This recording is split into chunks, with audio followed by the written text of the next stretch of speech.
नमस्कार, मैं नियाज खान और आप देख रहे हैं एनएमएफ न्यूज। भारत और चीन के लिए कूटनीति की नज़र से हिमालयी देश नेपाल बहुत अहम स्थान रखता है। यही वजह है कि चीन जहां लगातार नेपाल पर अपना वर्चस्व बनाने की कोशिश करता रहता है, तो वहीं दूसरी तरफ भारत और नेपाल की दोस्ती बेहद गहरी और पुरानी मानी जाती है। लेकिन चीन प्रेमी केपी शर्मा ओली की वजह से भारत नेपाल रिश्ते में थोड़ी दरार जरूर आई थी, मगर ओली सरकार की सत्ता से विदाई के बाद जब शेर बहादुर देउबा ने नेपाल की सत्ता संभाली तो एक बार फिर भारत और नेपाल के रिश्तों में गर्माहट देखने को मिलने लगी है। और यही गर्माहट देखकर कहीं पड़ोसी देश चीन जल भुन न जाए।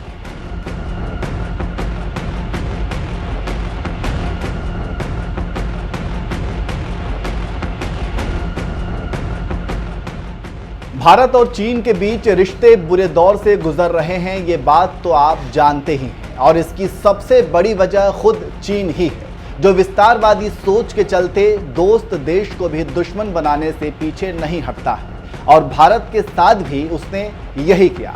मगर अब मोदी सरकार भी चीन को हर मोर्चे पर करारा जवाब देने लगी है, फिर बात चाहे सीमा विवाद की हो या फिर कूटनीति की।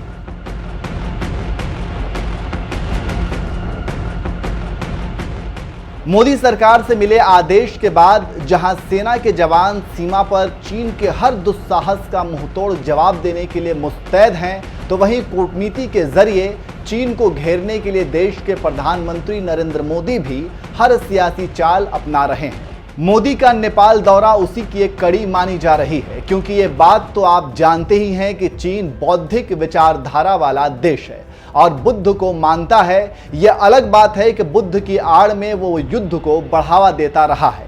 लेकिन अब चीन को चिढ़ाने के लिए पीएम मोदी बुद्ध पूर्णिमा के दिन यानी 16 मई को नेपाल के लुम्बिनी में पहुंच गए, जहां भगवान बुद्ध का जन्म हुआ था।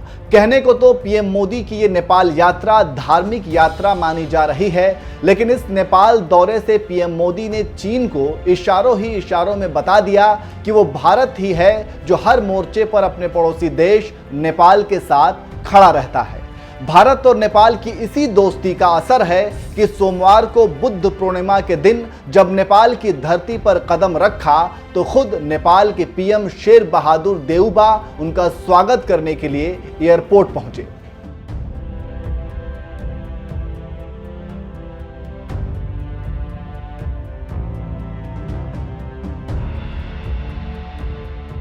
नेपाल में अपनी नाक घुसाने की जबरदस्ती कोशिश करने वाले चीन को सबक तो उसी दिन मिल गया था जब नेपाल से कम्युनिस्ट विचारधारा वाले केपी शर्मा ओली की सत्ता चली गई थी और शेर बहादुर देउबा सत्ता में आए थे।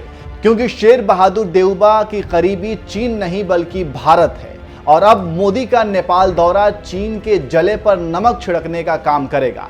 इतना ही नहीं, नेपाल दौरे से पहले ही पीएम मोदी ने उस वक्त चीन को आईना दिखा दिया था जब उन्होंने नेपाल भारत के रिश्ते की तारीफ करते हुए कहा था कि हमारे नेपाल के साथ संबंध अद्वितीय हैं। भारत और नेपाल के बीच सभ्यतागत और लोगों के संबंध हमारे करीबी रिश्तों के अस्थायी इमारत पर खड़े हैं।